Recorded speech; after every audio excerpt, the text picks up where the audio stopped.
Coming up on episode 296 of Wheel Bearings, we drive new SUVs from Mazda, BMW, and Maserati, as well as the BMW i4 M50. We've got a sort of semi-revival of Saab in the form of the NEVs Emily GT for sale. Toyota is the top brand traded in when people buy EVs. Are women more skeptical of buying EVs? The Hyundai Ioniq 5 that is not essential, and the end of the Chevy Bolt. All that and more coming up next.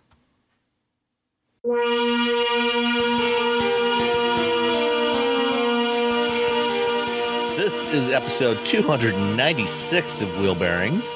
I am Sam Abul-Samad from Guidehouse Insights. And I am Nicole Wakeland from TrueCar this week. And I am Roberto Baldwin from Ars Technica. Outstanding. Well, Mr. Baldwin, you want to go first? I will go first. So I recently drove the BMW XM. Typically what happens is you have these vehicles, they come out, and before we are allowed to have for a week to do a proper review, we do a thing called first drive, where we show up somewhere, they let us drive it for a day, maybe two, and then we write like our first impressions of the vehicle. It's good, and it's kind of a nice way to get to know the vehicle before it hits the market. So when people are sort of early adopters can figure out whether or not they want to buy this car. So what happened was the BMW XM had a first drive opportunity. I couldn't make it. I don't remember why. But what I could do. Well, it was the month of March when 63,000 different vehicles were all being launched at the same time. Exactly. That's yeah. So it might have been estimate. that. Yeah. So I think it might have been that. So I couldn't make it to the event, but what I could do was fly to Arizona and pick up the vehicle from Phoenix and drive it all the way back to San Francisco. It's called a drive away for obvious reasons because I drove away. And so I ended up doing this sort of long drive from Phoenix to San Francisco, which is 757 miles. So it's not, it's a lot. And it's also a good reminder that when people are like, well, I need a car 400 miles in case I road trip. I don't think you do, because 400 miles is a really long time behind the wheel. So I initially had planned to drive this thing over one day. But I was really tired, and at one point I slept in the back of the car. I pulled over to a rest stop. I was going to say, where did you pull over to take a nap? Because it's always my nervousness when I would take a long drive. Like, where should I randomly pull over and just pass out in the car for half an hour? See, but it's different for me versus like you. Yes. Because I'm a big, tall dude, and you're not a big, tall dude. I am, in fact, not a big, tall dude. Correct. Yeah. No one. People typically do not hassle me, do not bother me during my nap time. So what's interesting about the XM is that it's an M car. It's a plug-in hybrid. It is essentially a competitor to the Lamborghini Urus. If you look at this thing, it's all sharp edges. It's very look at me. It's an Instagram car. It's a go to the club and people see you when you get out of it. The ceiling inside the vehicle has like these polygon shapes that sort of stick down, so it has this very textured ceiling, and then it has these lights along the edge, these ambient lights, and so it sort of lights it up, and everything about this car is sort of like being seen. It's like the equivalent of I think I talked to it a little bit about how it's the equivalent of it's the Vanderbilt house on Fifth Avenue, which is, a really weird callback, but it's very much like the Gilded Age of cars right now. Mm-hmm. So you have these vehicles that are essentially built for the sake, and because of technology, because we can make these vehicles now because of manufacturing and all tech that's available, you can build these sort of like look at me vehicles that are also actually quite nice. This vehicle, it's a two-row SUV. It is an M car, but it's also really comfortable. If you've ever done a long road trip in any sort of performance vehicle, it's not the best idea, especially as you get older. It's definitely going cross country. Are you implying that their ride quality is sometimes less than ideal? It is less than ideal because you have this really, you have this tight ride quality, which is awesome for I'm driving fast, I'm going through the mountains, and then not so awesome for I'm sitting on the freeway for 4.5 hours at a pop, and oh my god, my back is killing. I'm gonna die. Yeah, I drove cross country once in the 240Z with my dad. Ooh. In the summer without Oh air conditioning. Lord. With a broken arm. And manual my transmission, God. rack and pinion steering. My left arm was broken, which was fine until I got in the parking lot. So I couldn't turn up. Anyway, so Wow, that was a lot. yeah, it was a thing. So I drove $160,000 for the BMW XM. It is real. It's sort of. It's almost kind of the best of both worlds. You can do those road trips. So if you're, this is definitely an LA person car. You're gonna, and LA people love going to Vegas. They love getting their dudes and going to Vegas, and they love, that, you go on that drive, and the drive is kind of horrible because everyone loves going to Vegas from LA. But when you get there, you still want to be seen, and when you're leaving, you still want to be seen. And this is the car to do that in because it's going to be comfortable on the road to Vegas. And it's also going to be, if you want to do any sort of cool driving in the mountains around Vegas, you can do that. Or if you just want to be seen with everyone in the vehicle comfortable, you can do that as well. So it's not. And just in case anybody forgets you're driving a BMW, especially at night, it's got that little light pipe around the perimeter of the twin kidneys. Yeah. And the twin kidneys are actually smaller than you would anticipate. They're much smaller than you see on the IX. They're actually in proportion to the vehicle, which is nice. I think we've seen concept. Yeah, I think we've seen BMW just go like, we're going to make these kidneys as big as possible. And it's a car that on it, if I just sort of look at it, I'm like, oh, this isn't something that it's not me. It's not my personality. I just want to, I want a small, fast, doesn't have to be crazy. I just want, I just like my little BRZ. Mm-hmm. If it disappeared into the background, I don't care. A WRX, I don't care if it looks weird. I like those cars. Mazda Miata, it's a great little car. If for me, if I don't put the top up, or if I don't put the top down, or up. So it's actually a really nice car. It had heated and ventilated seats. The Urus starts at $235,000, which is far more expensive than this vehicle. I think that design is a bit it's polarizing. That's one way to put it. I feel like the nicest way to say not everyone's gonna like this. Not everyone's, but the people who are gonna like it are going to like it. I think that's what it comes down. And you can nap in the back. I think that you got little pillows, little XM pillows. And so I'm at a rest stop in Arizona. It's, I don't know, 1 billion degrees outside. I need to be concerned about poisonous snakes and insects and scorpions. Also, this sign in Arizona says poisonous snakes and insects inhabit the area, and there's a picture of a scorpion and a snake. Scorpions are not insects, okay? They're let's just to clarify. Just to clarify, they are not technically insects. So what is a scorpion if it's not an insect? It's like a spider. Oh, okay. It's right there. Like, is it an arachnid? Yeah, it's an arachnid family. Okay. Wasn't sure. It has 8 legs, not 6. Okay. Yeah, so there you go. That's not an insect. It is. I just was Googling, I'm not believing you. It is.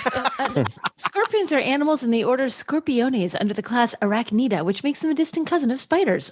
Yeah. So you were perfectly accurate. Good job. Okay, continue. Well, it was for Ars Technica, so I have to be, They're a nerdy site. They do a lot of science stuff, and I cannot, you can't phone that in.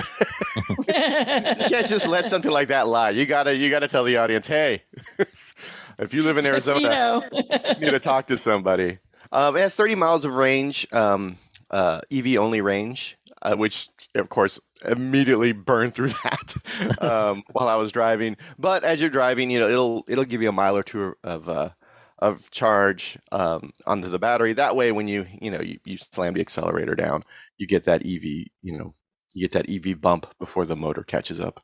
Overall, no, I really, I know I really like this car especially for what it is. If your husband or your wife or your partner buys one of these and you're just rolling your eyes at them, but you're like, fine, you're gonna enjoy the car. you're going to be like, oh, I can't believe they bought this giant, like, look at me car. But once you get behind the wheel or you're a passenger, you're going to have a nice time. It's comfortable when it needs to be. It's sporty when it needs to be. There's plenty of room for, human-sized adults. And it's got a trunk. You can store your stuff in the back. And you can sleep in it. Yeah. And you can take a nap. And you can totally take a nap. And this is only the second ever exclusive M car. So there's no standard BMW variant of this. The original M1 was the first, and then now this one. So it's only an M product. That's it. That's all you get is it's performance. Kind of like the polar opposite of what the original M1 was. Yeah, it kind of is. Yes, it's an M for this time because people love their SUVs and they want to be able to take their friends or pretend like they're going to take their friends or pretend like they have friends. I don't have any friends. Like, how often do you really bring all those? Like, I remember having SUVs when the girls were little because you need to take everyone, like air quotes, everyone. It was on rare occasion did we actually like put us all into one vehicle because we're always like, even when you're out with everybody, you're going a different direction afterwards. Like you want to like go to the thing together, but then you're going this way and I'm going that way. You don't want to stay together. So you need two cars anyway. The irony is that you need sort of an SUV or a large car, mostly when you're young, because like you're the only one with the car or you're the only one with a good car. Yes. That's one of the things. Like we would go, me and my friends. But of course, when you're in that situation, you usually can't afford $160,000. Can't afford a decent car. Yeah. So we had my little Honda Civic, the sedan, the hatchback. So it had 2 doors, it didn't have 4. And the three of us, me and my 2 friends, and possibly another person, would just drive for hours every night. We drive to LA, we drive to the beach. We're from Tehachapi, so it's a hike. It's like 3 hours each. It's an hour and a half to 2 hours to LA. It's 3 hours to the beach, and we would hop in that little car and drive there because they had Mustangs. And one of them had like a 68 or 69 Mustang. The other one had like a 67 Mustang, and they look cool, but they were not. We jumped in the Honda Civic to do all those drives. And now, like the only time anyone is in my car is when if I pick somebody up from the BART station to go to band practice. And even then, I'll take room for your stuff for band practice. Don't you have a lot of stuff? Well, no, we have a practice space that we rent, so we can just lock all of our stuff in a secure building. But even if you needed room to haul your gear, do you want this or do you want a Ford Transit Connect? Oh, you want the Ford Transit Connect? Mm-hmm. Yeah, you gotta have the Ford Transit Connect. But if I'm the singer and I play some guitar, I can put all my stuff in the BRC. I don't play drums. It's only if you're a drummer. Is that all you need to worry about? Yeah, if you're a drummer, then you're like, or a bass player, you have a big bass cabinet. But if you're lucky, you can get the other bands. Like you're playing a show, you get the other bands to the back line, which they bring the bass. So you try not to be the headliner. You're like, oh, we'll open, and then you don't have to bring as much gear. So BMW XM drove it. 775 miles. Whew. Over 2 days because that was during the California rains and one of the roads kind of washed out. I had stopped to visit my some family, and I got an alert on my phone that, oh, hey, the route you're going, there's something's happening. And then I looked it up and I'm like, I'm just gonna stay the night here. So I just got up the next morning and drove home, and it worked out fine. But 775 miles is a long way. Every time you think about someone who's like, we got to have 400 miles because in case I go on a road trip, I'm like, unless you road trip all the time, and most people do not. Yeah, most people do not. The people who keep doing it, more power to you. I love a good road trip, but most people are just kind of cruising around town. I mean, even someplace like here in Michigan, a lot of people, have a cabin or a cottage or something, up in northern Michigan. And, they'll go up there on weekends, in the wintertime, they'll go up and, go skiing or snowshoeing or ice fishing. And summertime, they take their jet skis and whatever. But still, if you're in the lower peninsula, which is most of the people in Michigan, you're looking 3, maybe 4 hours. It's like 250 miles tops. It's not 700, 800 miles. That's nothing. Unless you're going up to the upper peninsula, then it's a whole different story. Man, That's not very far. But those people aren't doing it every weekend. Yeah. Yeah, it's a now and then thing. Yeah. Now and then. Now and then. On occasion. Yep. On occasion. All right. Any fella. Okay. Well, I also had a BMW. What? Now I feel left out. I didn't, but go ahead, Sam. That's fine. Okay. Well, I had the i4 M50. That's a good car. I had the i4 eDrive 40 last fall when I needed to take a trip to Chicago. And the M50, is the higher performance version. The eDrive 40 is rear drive, has the same rear motor as this one, with 335 horsepower, same battery and everything, but it's just a single motor. This one has two motors, one in the front, one in the back, for a total of 536 horsepower, 586 pound-feet of torque, 81 kilowatt hour battery pack. It can supposedly charge at up to 11 kilowatts on AC. Although I tried it here at home with two different 9.6 kilowatt chargers, which previously with other vehicles have always been able to handle the full 9.6 kilowatts. But I never got it over 9 kilowatts, which is not a big deal. I mean, you can still, do a full charge on it overnight, but, it came up slightly short of what it should have been able to do. I would have expected, like with the Hyundais and Kias on the eGMP platform, they've always gotten the full 9.6, and they're capable of 11, just like this. And when I took this one to the EA station, I was there, it was, there was one other vehicle there, and it wasn't on the same pair of chargers because they're now sharing power 350 kilowatts between two chargers. So I made sure to plug into one of the others. So we weren't sharing, or at least we shouldn't have been sharing power.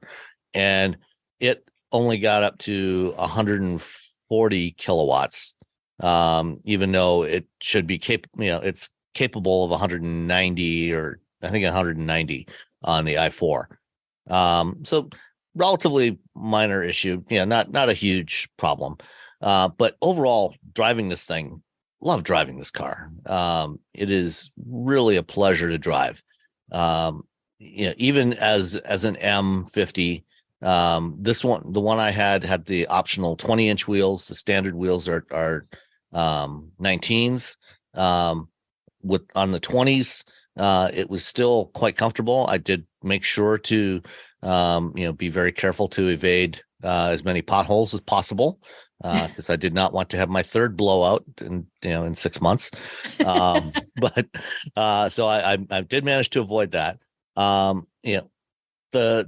like the overall shape of this car. This is the Grand Coupe. It's the same body shell as the 4 Series Grand Coupe, but slightly different fascia, with most of the grille blocked off because it's an EV. So there are, a couple of downsides to sharing that platform with the 4 Series. You do get a full transmission tunnel, even though there is no transmission. So you've got this lump in the middle of the back seat. So if you wanted to try to carry a third person in the back seat, they would be straddling the transmission tunnel. Who has that many friends, to be honest? That's I know. Again, we were talking about that. No one has all these friends. And really, even if you're taking other people, it's probably going to be like another couple. You're probably not going to have 3 people in the back seat. And unless your friends are really slim, you probably don't want 3 people in the back seat. Yeah, that's the other thing. They're not going to be comfortable, even if there was no transmission tunnel there. The other downside, is, this has, kind of the classic BMW proportions, long hood, the cab kind of set back when you look at it in profile. And despite that, there's no front trunk, even though you have this fairly large volume, ahead of the bulkhead. And, this is a BMW's design decision. They said, no, people don't really need the frunk. So, if that's a deal breaker for you, Why do you think, because there's a few, I want to say Subaru doesn't have a frunk in there. I forgot what the heck it's called. Why no frunk? Like, do you think people really don't want to use a frunk? So or do you think in the case of weird? In the case of the Subaru Solterra and the Toyota BZ4X, and this also applies to the Chevy Bolt and a few others that are designed primarily as, when they're in two-wheel drive form, they're front-wheel drive. And what they've done in the case of those vehicles is they've stacked all the power electronics, the inverter and everything above the motor in the front. So all that stuff is in the front. So there's actually, not that much room for a frunk there. I mean, you could repackage it and put that stuff somewhere else, but they decided to do that and maximize the rear cargo area. In this case here, that's not really the case. They haven't done that, and if you look in the i4 M50 or the eDrive 40, the rear drive version, you can open up the plastic cover that's under the hood, and there's a lot of space there. I mean, they could easily fit 3, maybe 4 cubic feet of frunk space in there. They say that for the all-wheel drive, they're using up that space, and certainly they're using up some of that space, but it's not all of that space. Most of the electronics and everything are actually packaged in the rear by the rear motor. So, it's a decision that BMW made. It's one less thing they have to deal with. That's fine. I would suggest that potential buyers don't necessarily focus on that. Drive the car, see if you like the car. If you do, I think you can probably live without the frunk. There's quite a bit of rear cargo space. No, I must have a frunk. Yeah, and it's a hatchback, sportback design. So there's easy access in the back. There's plenty of room back there for all your stuff. At least, all the stuff that you might potentially need, for a getaway for 4 people. You can fit back there, and your groceries and everything, all that stuff will easily fit in the back. The one that I had was finished in the optional frozen Portimao blue paint, which is a fantastic color. That's the BMW's frozen colors that's their matte finishes. It's not an inexpensive paint option. How much does it add? $3,600. Would you pay $3,600 for it? Is it that good? If you had $3,600 to blow on paint? Probably not. I mean, it looks great. I love the way it looks, but if I was spending my money, I probably wouldn't. 3,000. Where did all that money go to for that paint? Because you can get paint from other people for less.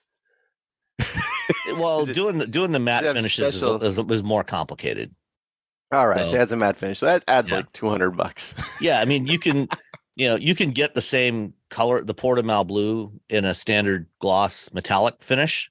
And it's like I think it's like a $400 or $500 option. It's the matte. Yeah, you get so a guy the frozen's buffing it out. Yeah, debuffing it. Yeah, so this is the matte finish. So it looks great, but it's pricey. So the one I had the optional high performance package. So it had high performance summer tires on there, 20-inch wheels. It also had a bunch of other options. The i4 M50 starts at $65,900, so $66,000. With all the assorted options, it came to a grand total of $82,820. You want to guess on destination charge? I'll let you go first, Nicole. $14.95. Ooh. $1. $1 wins it. It was $995. Oh, I was way over. Coming from Germany, it's funny. A lot of these cars that are built overseas, they tend to have lower destination charges for some reason. Yeah, I always want to do it in my head. I want it to be, but no, you're right. Some of the ones that are here are outrageous, and the ones like you said that's under $1,000. So if you forego the high performance package with the 20-inch wheels, you'll get a range of about 270 miles, I think. If you get the 20-inch wheels, that drops to 227 miles. Although I was getting closer to about 245. So, it depends on how much of that high performance you use on a constant basis. but in most normal driving, you're going to get closer to somewhere between 240 and 250 miles with this one. One of the other features on here that in the driver assistance pro package, it doesn't have hands-free driving capability. It does a good job with lane centering, hands-on lane centering. So it's kind of like what you would get with the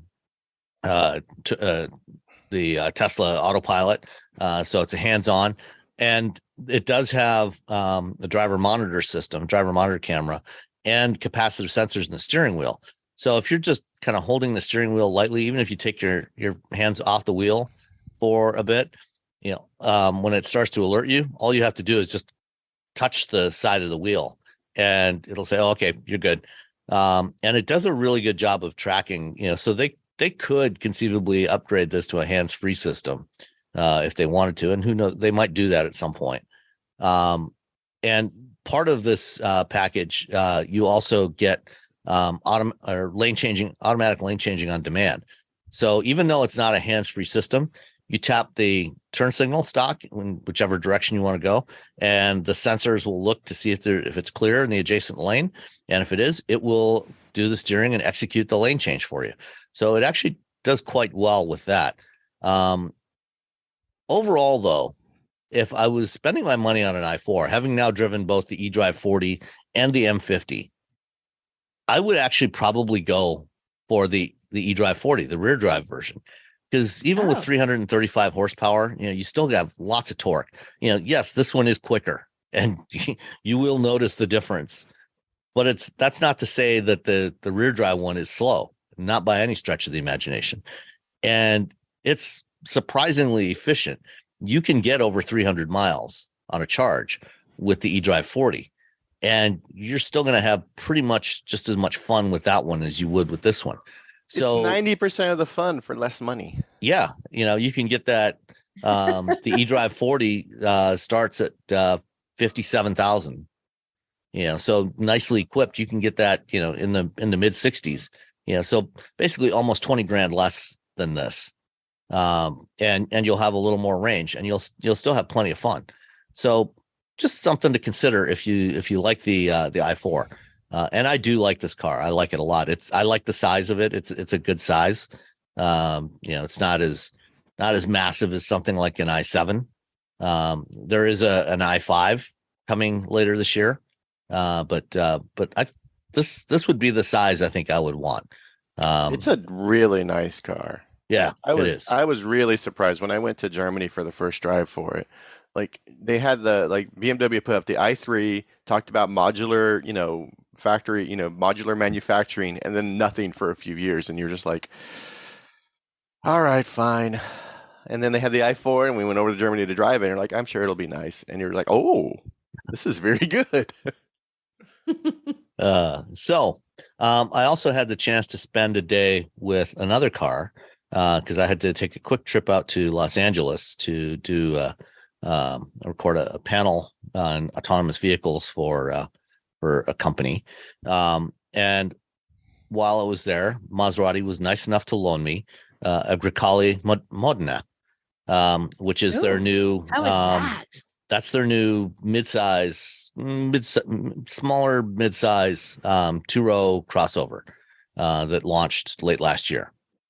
The Grecale is based on Stellantis's Giorgio platform, which, for those that recall, is the same platform that underpins the Alfa Romeo Stelvio and Giulia. So it's an excellent platform.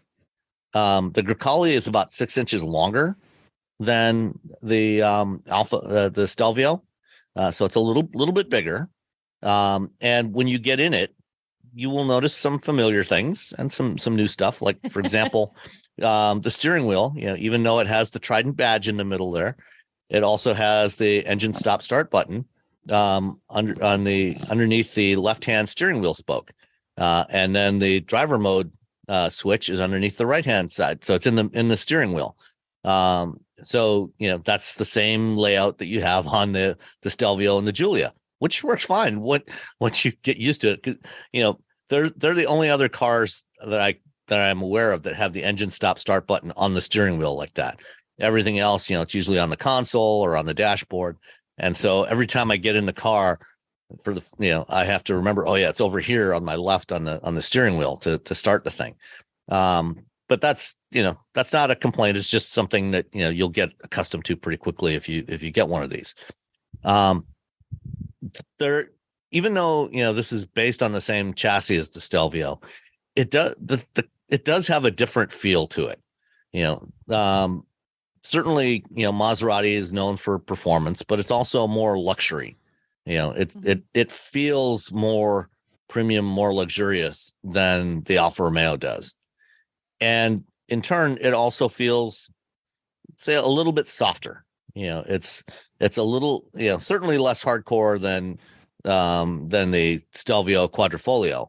And the Grecale comes in 3 different trim levels. The GT, the Modena, and the Trofeo.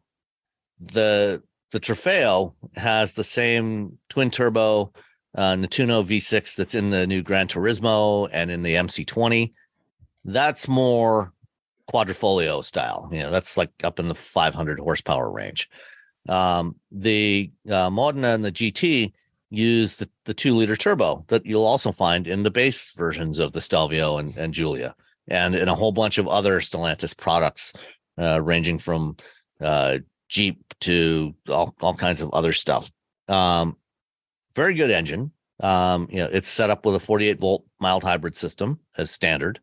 In the GT, it's got 295 horsepower. In the Modena, it's got 325 horsepower. It is a very fun car to drive. Like I said, it does feel a little less hard edged than the Alfa. The Alfa is definitely tuned more for that kind of performance feel.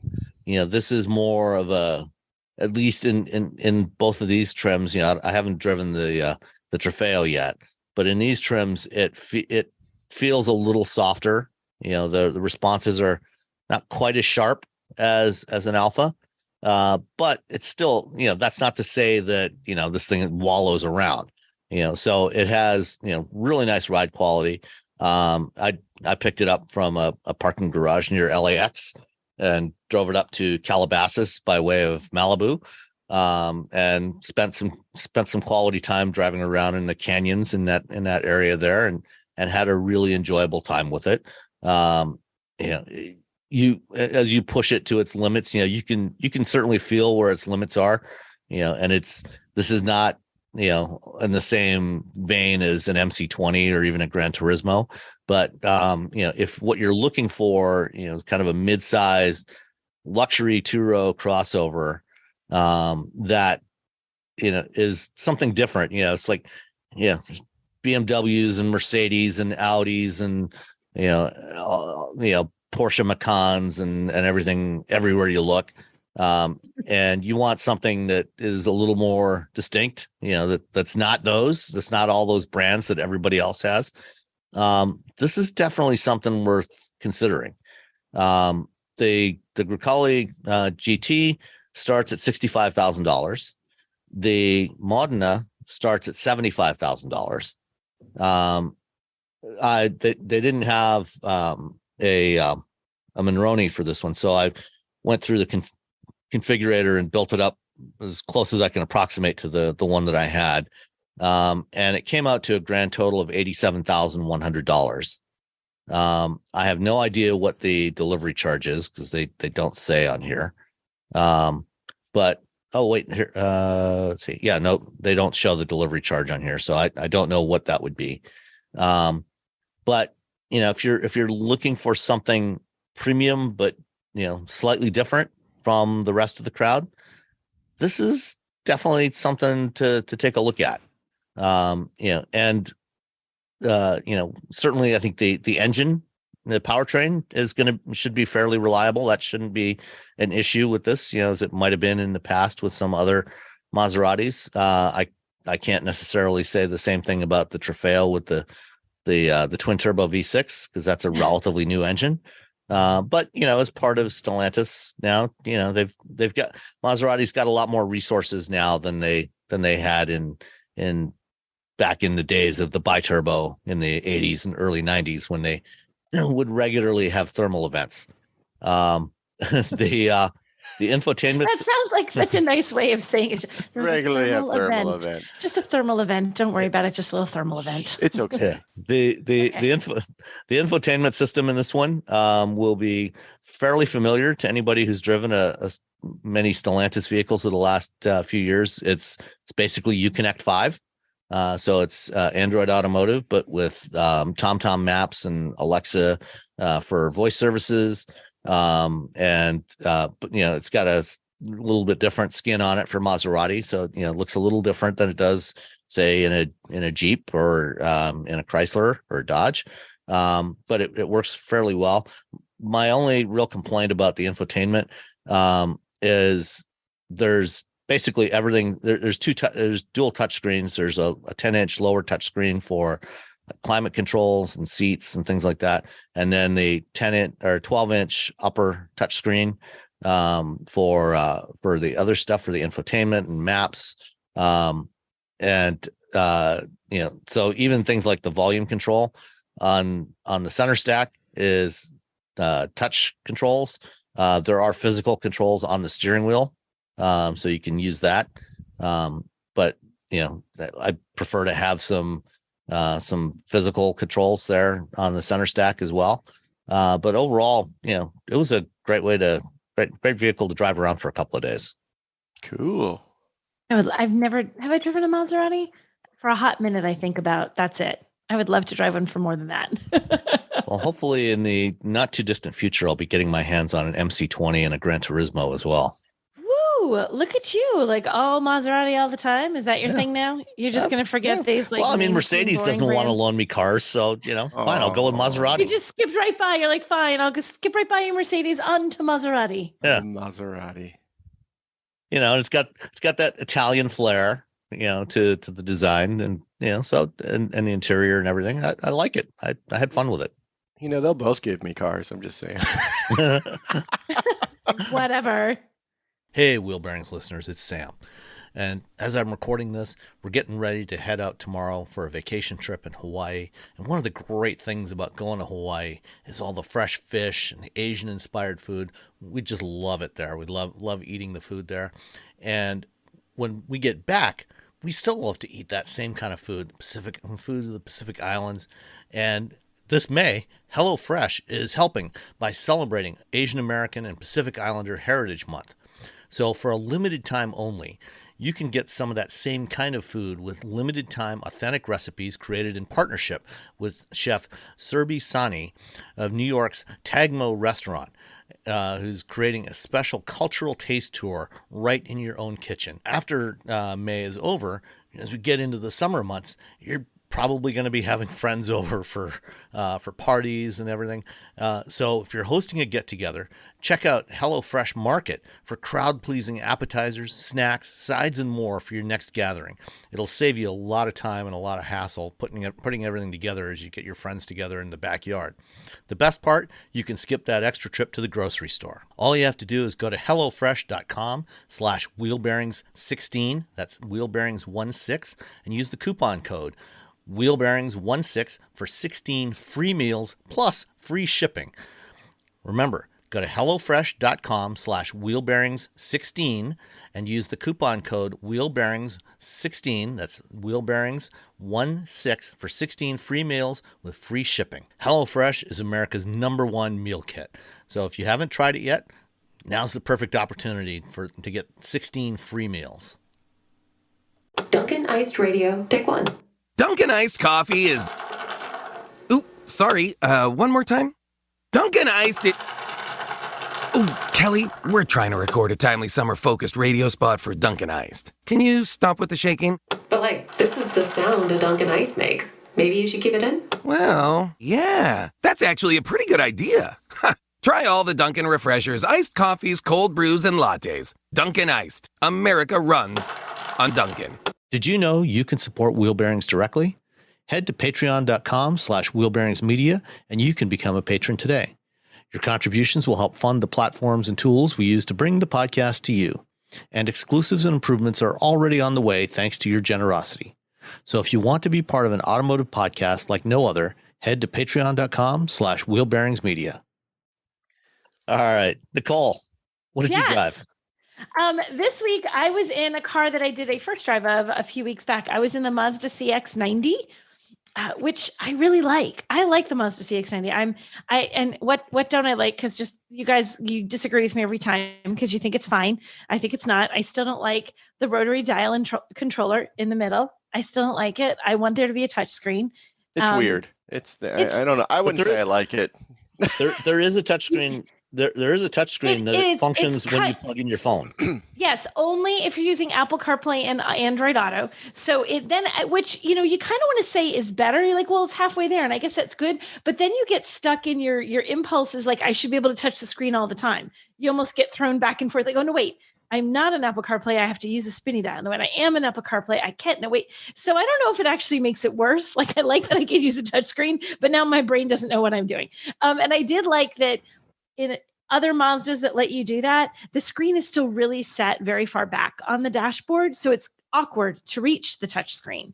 This one, it's set closer to the edge. So when you reach it, it's actually not like you're stretching out to reach it. So you can see that the design took into consideration, okay, people are going to use this as a touch screen for their smartphones. So let's make it actually usable for them as a touch screen.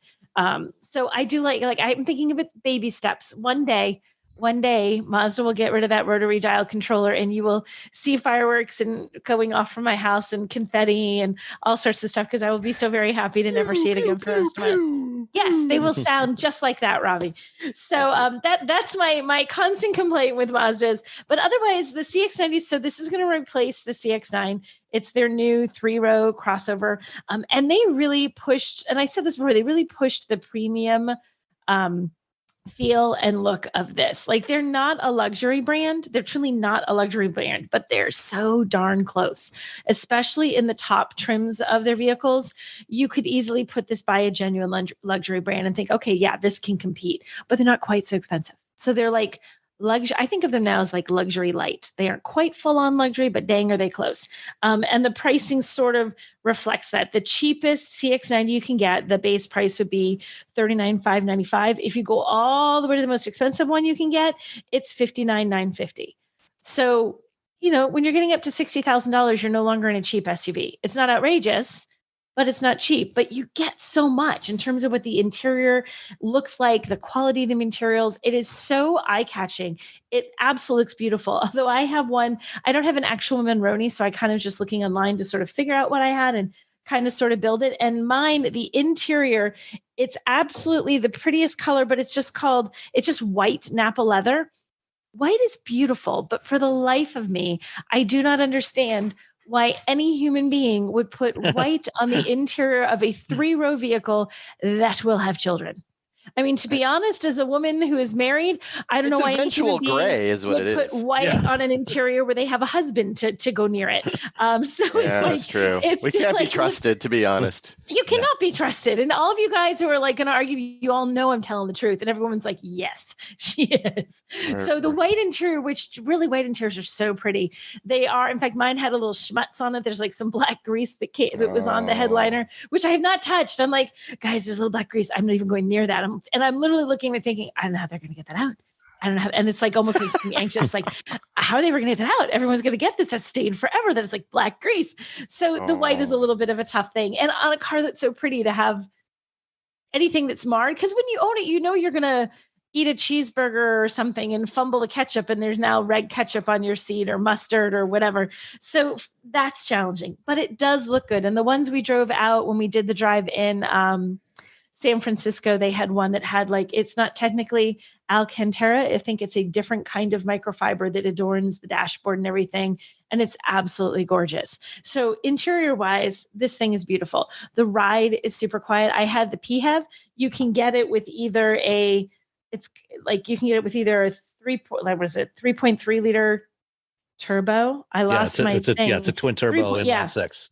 Twin turbo inline 6, or you can get it with the plug-in hybrid. And I had the plug-in hybrid. I believe I have the Premium Plus, which is the fanciest of the fancy pants. And it comes with, you can get this. There's a lot of configurations of this, 6, 7, or 8 passenger seating. The one I have is 7 passenger seating. So it's 2 up front, captain seats in the middle, 3 seats in the back.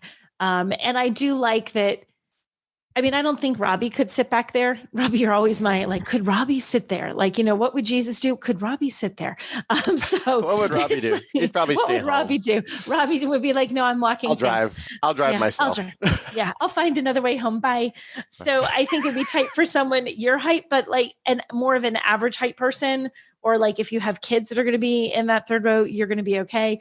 Second row is very spacious. And with those captain's chairs, it's super comfortable. If you're just doing the 2 people up front and a couple in the back, or a couple of, your kids or teenagers, they're going to think that it's fantastic because it's nice and roomy and it is fun to drive. So with the hybrid powertrain, you are getting 323 horsepower, 369 pound-feet of torque. So it's not a slouch. I mean, this is a pretty big vehicle. It's not tiny, but when you hit the gas, it moves. You don't ever feel like it's holding back. You don't ever feel like it's, you never get that sense of merging into highway traffic and thinking I should have let that truck go first because then I'm going to die. You have plenty of room to merge in front of other cars on the highway. And I feel like you have plenty of power that once you're there, if you want to pass around slower vehicles, do some acceleration, to get around traffic, that is easy to do. It also does it very quietly.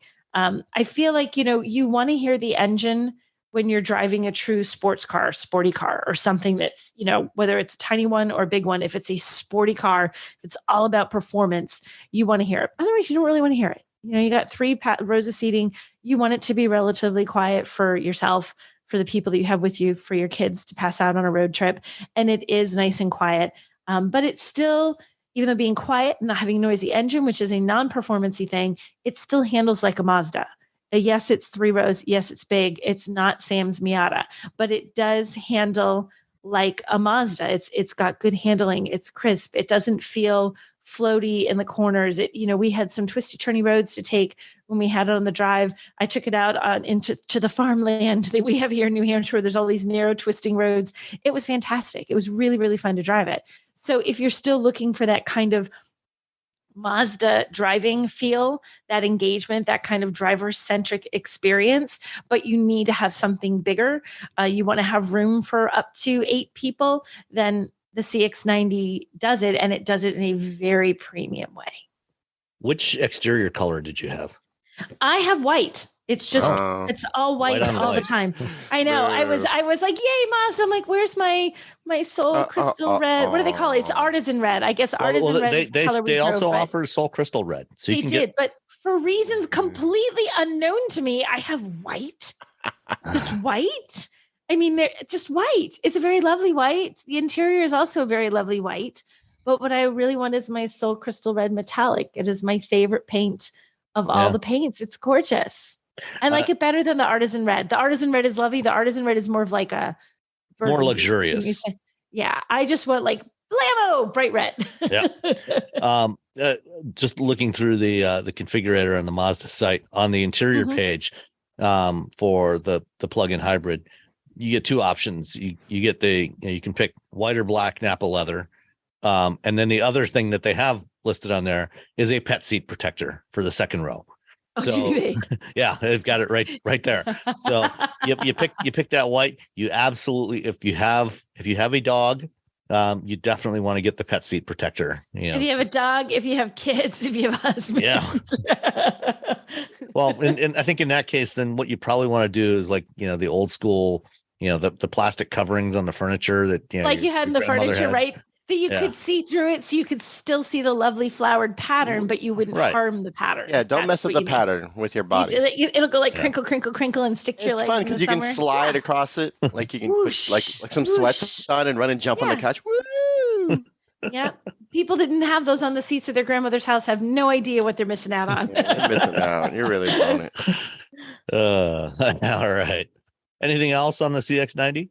No, I mean, I like the CX-90. It was fun to have it for a little bit more drive times. You do the first drives and you get a really good taste of it, and they gave us plenty of time behind the wheel, but it's always nice to sort of live with it, drive it to the grocery store, drive it around town, and just kind of experience it the way you would normally drive a car. I I like the CX-90. I like the CX-90 enough that I might be able to overlook the infotainment controller that I hate were I in the market for a 3-row SUV. Well, it still has CarPlay, so you can just It plug does. that in. Just Well, use that's that all the why, time. because I could use the CarPlay and Android Auto and avoid that controller at all costs. So Yeah. So there you go. yeah, Mazda All right. CX-90. Let's talk about some of the stuff that happened this week. So you both remember Saab, right? Yes, I do remember Saab. Do you remember what happened around 2009, 2010 with Saab? There's so many things that have happened with Saab. I don't know what happened So for Saab. GM, fall after the financial meltdown in the fall of 2008, decided they needed to get rid of a bunch of brands because they had like 8 brands at the time. They got rid of Pontiac and Hummer and what else? There was something else, and then there was also Saab. And they said, they had bought Saab in the early 90s, and they said, okay, we're going to get rid of Saab. And the initial plan was they were just going to shut it down. They weren't even going to offer it to anybody. But then somebody came along, like Spiker came along and offered to buy it. So Spiker bought it, and that didn't work out so well. They never managed to get any product out the door. And eventually it ended up in the hands of some Chinese owners who renamed the company to NEVs, New Electric Vehicle something, I think, NEVs. And they set about trying to develop EVs based on the existing. They started off with the Saab 9-3, and I think they might have built a few hundred of those that were sold in China, and then they developed a larger one, which was named the Emily GT. Not sure why, but that's what they called it, and it Wait, looks. do you know what? I found out what NEVs actually stands for. What was it? Never eat vegetables. According to this, it stands for National Electric Vehicle of Sweden. Okay, that's it. Yeah, you're right. I just had to Google. I'm like, yeah, so there we go. Yeah. Not that I was just like, that's weird. Okay, continue. Sorry. So they developed this Emily GT that when you look at it, it has quite a bit of resemblance to the last Saab 9.5. It's not a bad thing. I mean, it's a decent looking car. And at some point in the last couple of years, NEVs got acquired by Evergrande, which is a huge Chinese real estate development company that had also at one point over the last several years agreed to invest a couple of $1 billion in Faraday Future. That whole plan never really came to fruition. Yeah, we know how that worked out. Yeah. But they ended up acquiring the assets of NEVs, and Evergrande, which they had their own issues in terms of money because they had a huge amount of debt. But they ended up with NEVs, and they had agreed to fund the manufacturing of first couple of hundred of these Emily GTs. 20. They ordered 20 of them to be built of the prototypes. This thing had 653 horsepower, 620 mile range. 500 horsepower, 620 mile EV range from 175 kilowatt hour battery. Unfortunately for NEVs, Evergrande basically ran out of money and stopped funding NEVs, and they only got 6 of these built. But there's at least one of them that's available for sale. It's got wheel motors, hub motors, if you're into that sort of thing. It's interesting. What do you guys think of it? I think it looks really cool. I'm sad that this isn't happening. I didn't know it was there, and I'm just sad that I know it was and isn't making it. Yeah.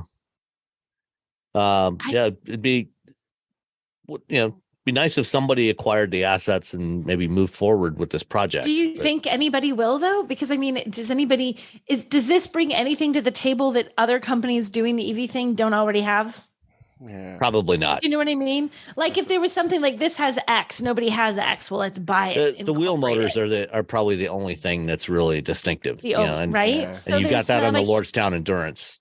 And so there's not a huge Rivian. reason. Yeah. So there's not a huge reason to buy this other than you guys, this looks really cool. Let's save this. And I don't know that that's a realistic business proposition.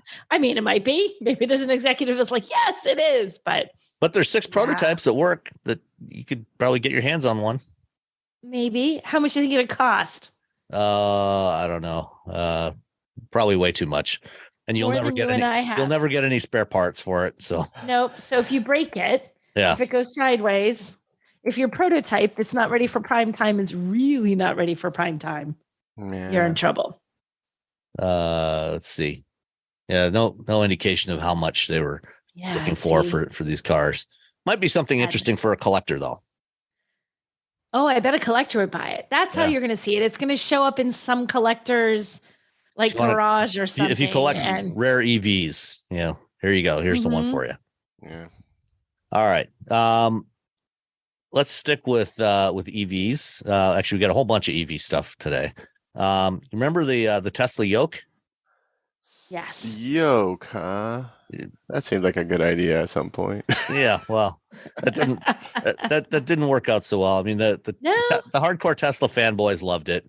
They loved it because someone told them to love it. Did you drive the yoke? Did you guys drive the yoke that the Lexus had? No, I haven't tried it yet. Ugh. Oh, you didn't like it? It's for F1. Just leave it. Did you drive it, Robbie? Did you? I forget. Why can't I remember the Lexus that it was on? I can't. Yeah, no, I didn't drive it. I mean, you can make it work, but why? I mean, at least in the case of Lexus, they had a steer-by-wire system. Yeah. So it was optional. Actually it's optional. Like and they're betting like a very small number of people will buy into doing the yoke. I think it's just kind of like, hey, we could do this. People may or may not like this. Let's do it. And it drove fine, but there's definitely a learning curve to getting used. Like when, you're used to, you put your hands, there's no wheel to slide around. You're like, wait, where do I lift my hand and put it back over here? It's a little weird.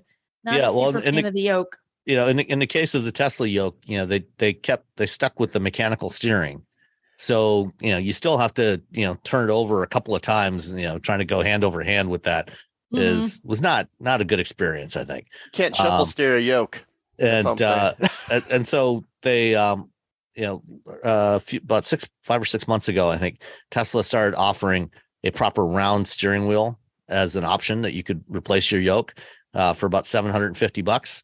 And then they eventually made that standard on the Model S and the Model X. And now the yoke is back, but if you want it, you have to pay an extra $250 for it. So now available as an option instead of standard. I wonder how many people will actually pick that as an option.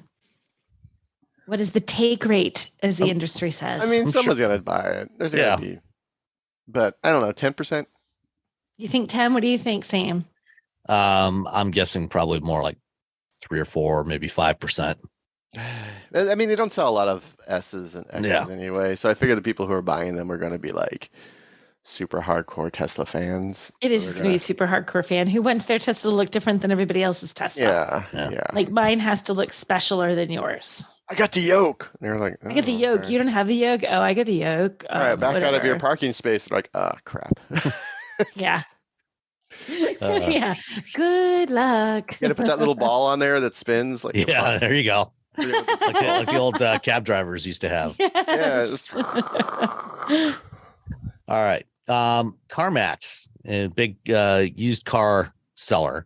Before Carvana came along, they released some data, some interesting data recently, among which they had some numbers on the common trade-ins for EVs at their stores.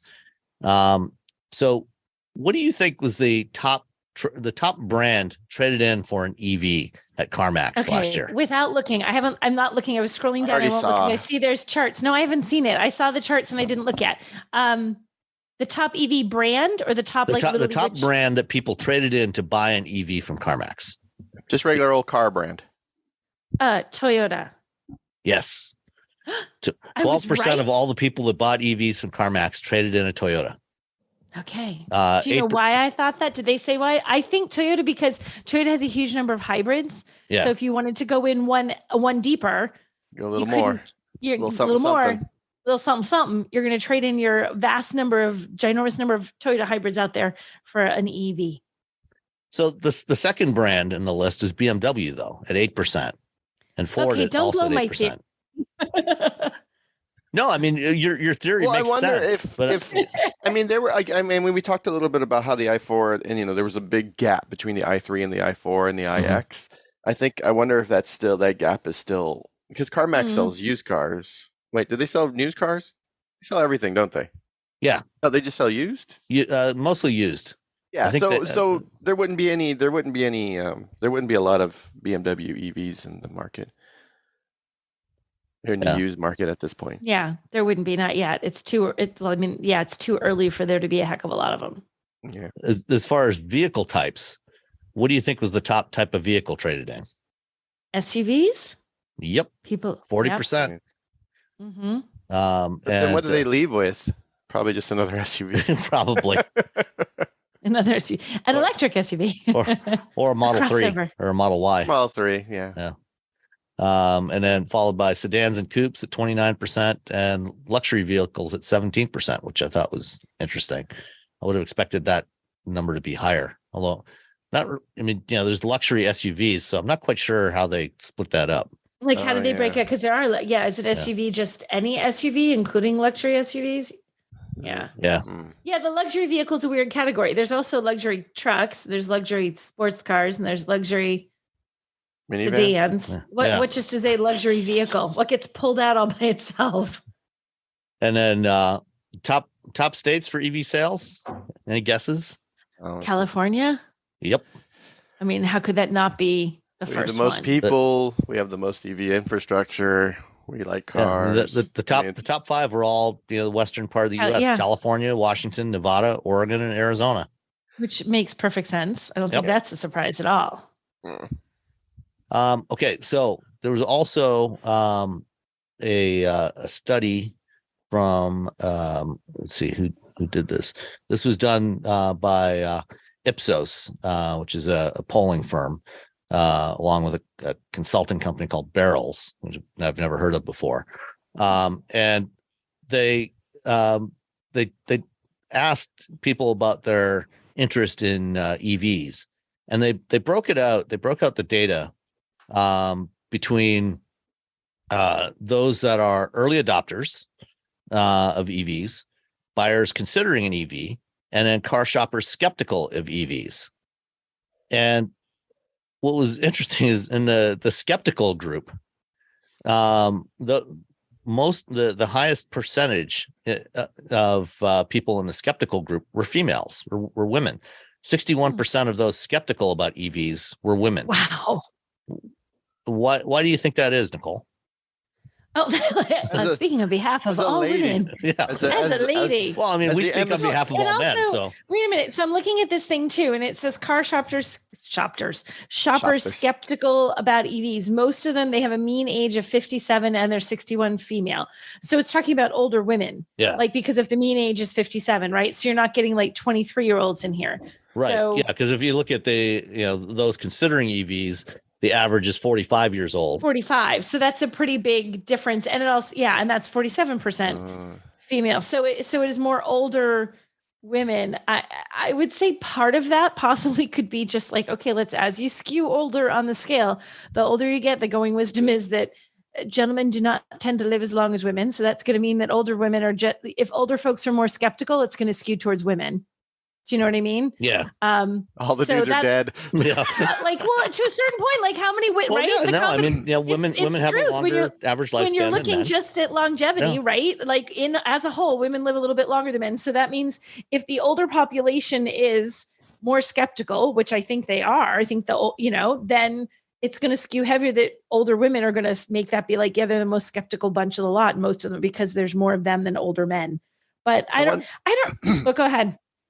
I wonder if some of it has to do with like a gas car, is a pretty reliable beast now. Mm-hmm. Like, the last 20, 25 years, manufacturing has gotten so well.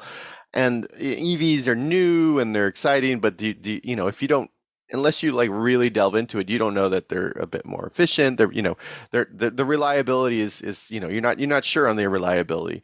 And if you're a lady and your husband, maybe you don't want a car Yes. that might break down in the middle of nowhere. Exactly. Whereas Well, a and then dude will be like, actually, oh, it's an adventure. and that also actually applies even just to women in general. If think about this, not trying to stereotype, but reality, right? A lot of women are home with their kids, right? Mhm. Women are hauling their kids all around. The last thing I would have ever wanted when I had a car full of kids was to somehow have an issue with either not being able to charge if I took them out to that farm in the middle of nowhere, or not being able to find a charger, or having the charger charge really slow. And now I'm stuck in the car with Or my be kids. in the back corner of some dark parking lot in the middle of the night. Yeah. Exactly. So I mean, Creepy there's a shit. lot of reasons why I can see why, as a whole, women would be more skeptical about saying, yeah, sure, I'll buy into this EV thing. I'm young and I have kids. I don't want to get stuck with them. I'm older and I'm alone. I don't want to get stuck with by myself. Yeah. There's some solid reasons. Like we were just talking about you, Robbie, like you just pull over and take a nap wherever you want. Yeah, I can I'm just gonna do pay a whatever I want. right? I'm not a You're lady. gonna not women are gonna pay a little bit more attention to that. Like I don't want to be stranded here. Robbie can take on all comers. Little 80-year-old lady can't. Yeah. And then the other interesting tidbit here, or a couple of other interesting bits of data here. Among the early adopters, 64% live in major cities, and the minimum accepted range was 247 miles. For those considering an EV, 49% in cities, and minimum range 244 miles. So both I think pretty reasonable numbers. It's sort of line this up with what the Yeah. market has as well. right. Among those skeptical about EVs, only 11% live in major cities, and 353 miles was the minimum range that they would accept. So it's folks in the country who are like, yeah. there's nowhere to charge and I have a long way to get anywhere. Yeah. Or they don't. Yeah. They just think they do. Yeah, They exactly. think, either That's one the of other those things. Yeah. But if you're like in the middle of Idaho, Yeah. and it's like Middle of 40 miles of town and 40 miles back, so that's 80 miles, and you get to charge overnight, and maybe town has a charging station. They have one 7 kilowatt charging station. You're thinking like, well, why would I do this? Yeah. Why would I add that Right? additional stress when I could just buy a Jeep or whatever. I don't know what people drive in Idaho. Trucks. I feel like I'm going to make all of Idaho drives trucks, and also all that you can grow there are potatoes.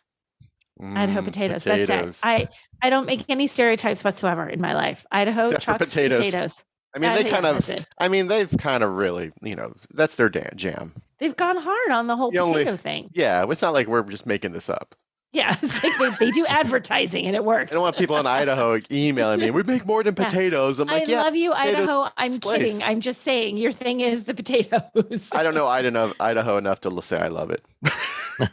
I'm going to say it's probably lovely folks in Idaho and really good French fries. You would hope so. I would hope. They have all the extra potatoes to practice. Right? Right? They have all the extras, right? Like, let's try just frying these with these substandard ones we can't ship to the rest of the world. Practice our French frying. We can't ship these out. Okay. Let's move on to another one from Tesla. They released their second impact report, which is kind of, goes into there's a whole lot of stuff in here. We're not going to cover all of this. It's like, I don't know, a couple hundred, 224 pages. So I'm not going to talk about that, but there are a couple of interesting data points in here. One, they, in talking about their product impact, talking about making EVs affordable, freedom to travel, maximizing safety and building the grid of the future. Making EVs affordable. They talk about, they compare the total cost of ownership of a Model 3 standard range to a Toyota Corolla, a base Toyota Corolla. And I'm kind of surprised that they put this particular data point in here, because for over 5 years and 60,000 miles, they claim the Model 3 has a total cost of ownership of 49 cents a mile. The Corolla is only 46 cents a mile. So it's actually cheaper. You're going to spend a little more on gas, and slightly more on maintenance, tires, and repairs, although maybe a little dubious about that one, especially compared to a Toyota. And then insurance, the insurance cost for the Tesla is going to be significantly higher. And then the cost of the vehicle, obviously a lot higher. Way higher than a Corolla. But when you would add you everything pick the up, Corolla? They're not even in the same.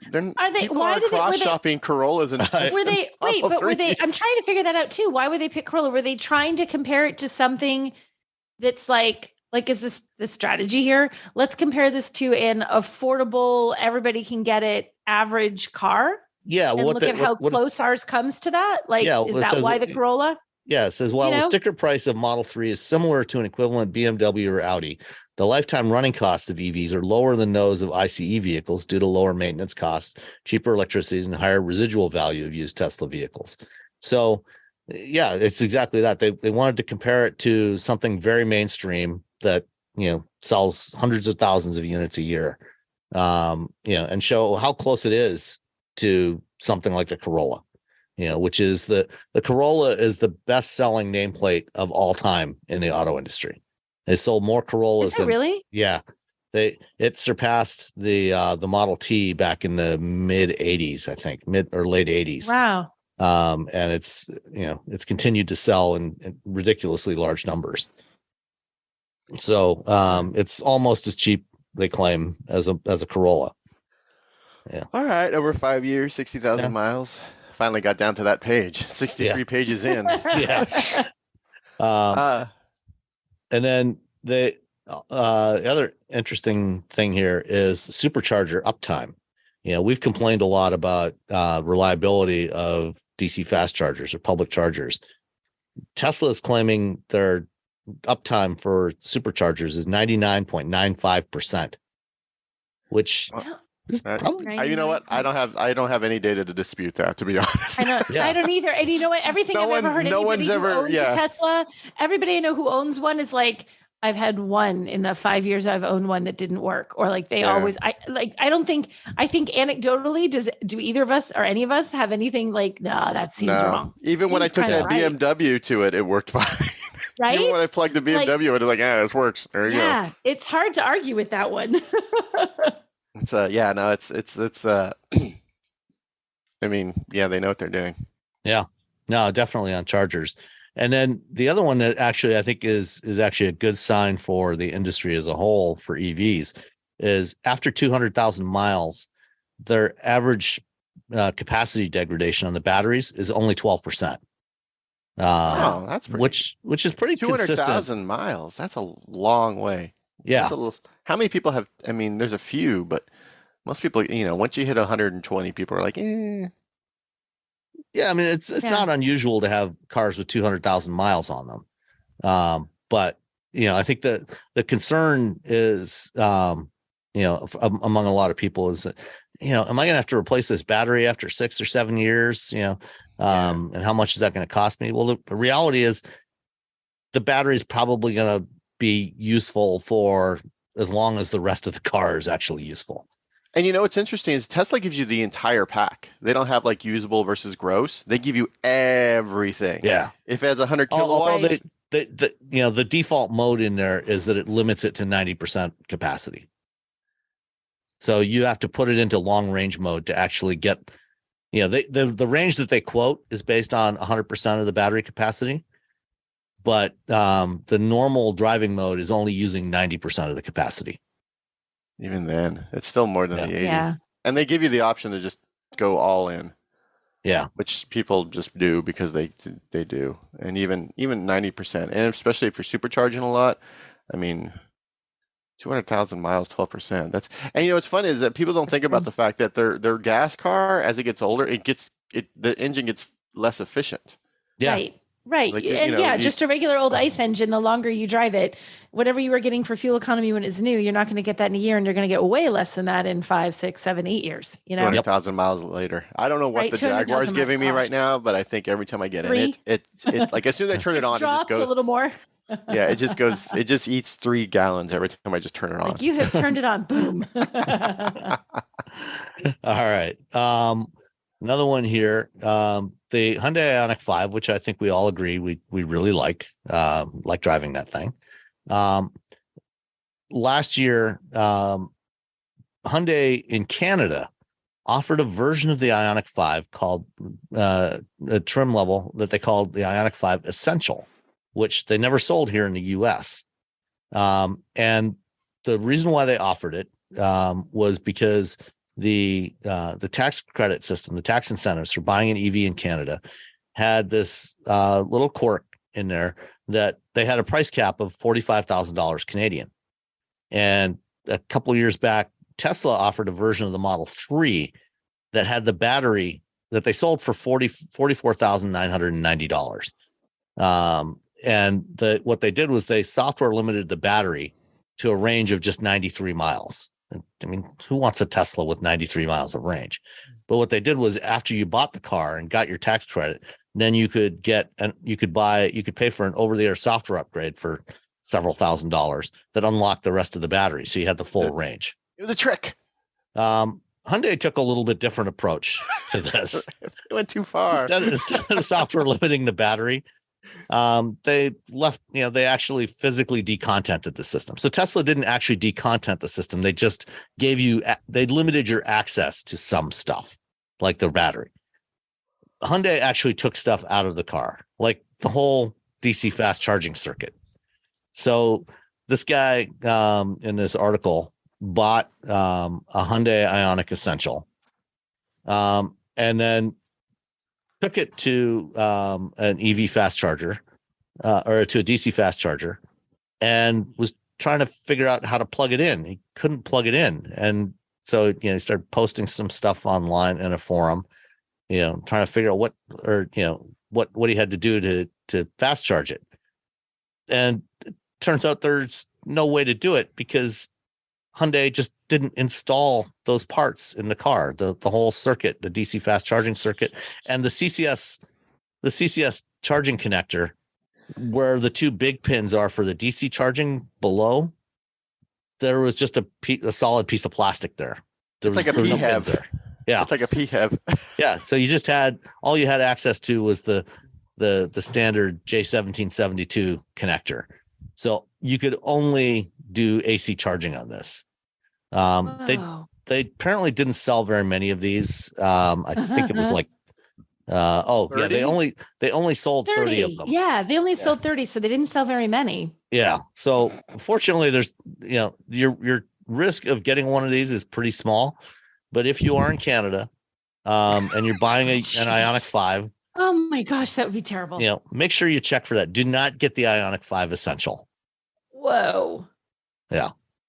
That would be somewhat disappointing if you managed to do that. Especially because this car is capable of charging so quickly.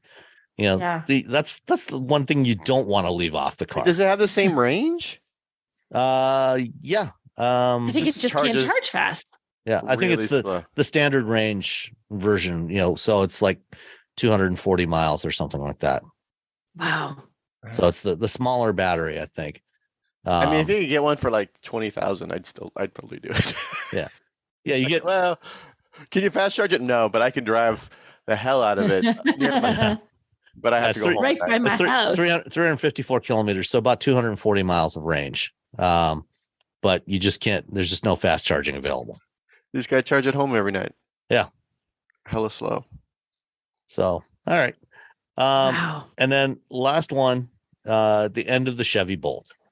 I'm so confused. Why? Oh, okay, so here's what I think. I talked a little bit to Sam. I think what happened is like they had the Bolt. They were already planning on getting rid of it this year. It was sort of rumblings that it was going away, but then they had the battery issues, and after the battery issues, I'm sure they were like, oh, we definitely have to get rid of it because no one's going to buy this car. Everyone's afraid of it now. Yeah, it's going to catch on fire. No one's going to buy this car anymore. That's the end of it. Let's just run it out and be done with it. Let's put some discounts on it, and maybe we'll sell a few units. And then it turned out to sell really well. Like everyone's like, "Oh, you fixed the battery? Cool. I would totally want one." And you're like, "What? You offer a 260 mile range EV for $26,000. Suddenly, people actually want it." Yeah, everyone's like, "Woohoo!" And so I think they They're like, uh-oh. But we already have, we've already set aside the production for all these other vehicles. And the fact that they kept like touting the Silverado, like, well, we're making the Silverado. I'm like, don't, come on. Because the people who are buying a Bolt aren't buying a Silverado. They want an inexpensive, small EV to drive around, saying, hey, we're getting rid of this, but we're going to build a giant truck with a huge battery that you can't afford. Yeah, right. Well, this big expensive thing. to be fair, they are launching the Equinox EV. This fall. But it's a bit more expensive. Yeah. But also, I mean, they kept talking about that press release, Silverado. Yeah, well, because that's what they're going to build at that plant. They're starting Silverado production in Detroit sometime in the next couple of months, and then they're going to add production at the Orion plant north of Detroit for Silverado and Sierra. I'm sure that while GM likes the being able to sell a whole bunch of EVs, the reality is they're probably losing several $1,000s, many thousands of dollars on every one of these that they sell for $27,000. Because even when it was $34,000 or $37,000, they weren't making money on this thing. Of course, they were only selling $25,000 a year, and then they went and sold 20,000 in the first quarter this year. Because of the low price. The economies of scale, Sam. Yeah. Because they'll sell 100,000. If they keeps up, they'll sell 100,000 units this year. Yeah. On the last year of a car that came out forever ago, and they did zero marketing on it. That's the other weird thing, is that when the Bolt came out, they had us drive it 17 times. Like they made a big deal about how it came out before the Model 3, and the first ones were delivered in Fremont, where the Model 3 is being built. Well, yeah, then it was just radio silence for years. The drive program, that they did, we took off from a hotel in Palo Alto that was like a mile from Tesla headquarters, and drove out to Half Moon Bay and then up to San Francisco. And it was a great car to drive in San Francisco because it's so small. It's a lot easier to maneuver around. Right. So no, I wish they could keep it going. Yeah. I wish they would keep it going. I wish they, or at least say, hey, we have another car that's mid-20s that's coming, that's on the Ultium platform. Yeah. I mean, the Equinox is supposed to start at $30,000. That $30,000 version is probably not going to be out until sometime middle of next year. Yeah. I think they said fall 2024, which means they'll probably get or spring 2024. I don't know. So which means summer, which really means summer 2024. Yeah. So there's that. So if you want a cheap EV with lots of range, go get your Bolt now, because it's a good car. Yeah, around town you can throw like the Bolt EUV. Both of them are good little cars. They are good little cars, but and you can get the $7,500 tax credit on them. Yeah. And then in some states you can get another, like in Colorado, I think you can get another 2,500. So you can get these things for under $20,000 net. So. There was every once for a while you could there were lease deals where you can get it for like $99 a month. Yeah. Just like ridiculous lease deals. So I don't know if they're going to, because they're they're selling so many of them now. I doubt we're going to get that lease deal because they don't have to do it. But man, I remember because it was a Costco lease deal. I don't have a Costco car because it's just me and my wife, and we don't need a pallet full of top ramen. But I was like, oh man, I'm like, it's I can't afford not to get a Chevy Bolt for $100 a month. All right, let's answer a couple of emails. First up, John from West Virginia came in by email at feedback@wheelbearings.media. So you can send stuff there, or you can also send it in the Discord or in Mastodon, and maybe one of these days on Blue Sky. Anyway, John says, thanks for your excellent discussions and insights every week. I have two questions about EV charging as I begin thinking about whether an EV is right for me at this time. Little background. I commute 200 miles round trip, 100 miles each way, 2 to 3 times per week for work. That's very much an outlier there. About 90% of which is highway driving through rolling hills.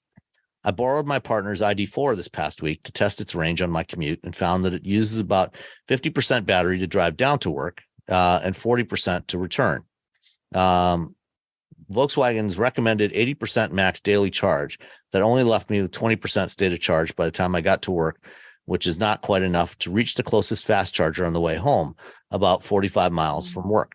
If I charge to 90%, though, it's adequate.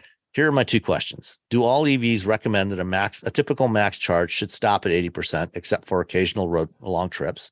If so, should I be calculating 80% of the advertised range of EVs as I consider my options? Related, I'm aware that Hyundai Motor Group's cars charge faster than other mass market EVs, but I've also heard that charging stations don't reliably deliver those fast speeds. No. Where could you have heard that from? What's your impression of how often EA stations deliver the actual fastest charging speed? And is it really worth considering Hyundai Kia's faster charge time as a plus over other manufacturers if your impression is that the speed is not reliably as fast as Hyundai Kia cars can handle? So first up, the charging beyond 80% charge. We charge I just said, because we're slow charging it, we charge it at night at home. We charge it 90%. I'm saying, whatever. Yeah. Well, because I'm not fast charging up to 90%. I'm slow charging. Well, and I think even so, like if you're fast charging, that 10 to 80% is the sweet spot, so that even if you're plugged in at a fast charger, when you hit 80, you can kind of watch wherever it was, no matter what the charge you were getting. The speed, yeah. It goes like, so it throttles itself back. So it's not like you're still fast charging from that 80 to 100. So if you want to go a little higher, you can, and you're technically not necessarily fast charging it anymore. Right. And the reasoning behind the, limit, kind of tapering off after 80% or 85% is because you don't want to overcharge the battery. When you're fast charging, it's really easy to overshoot that 100% mark. And where you start to damage the battery is when you go past that 100% charge. That's where it starts to cause degradation to the battery. So that's why everybody basically caps it, somewhere between 80 and 90%, and then tapers off and drops it off to a slow charge after that. So if you're charging at home, you can safely charge to 100% all the time. Charge it right up. Yeah. And as long as you're using a good charger, you can charge it to 100% and you'll probably be fine. You probably won't have any issues.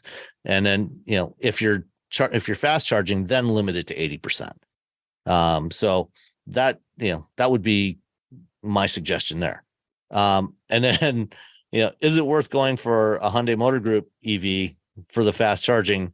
Well, I think our impressions of Electrify America. So it's like 230 to 240, around there for the charging rate for the Hyundais.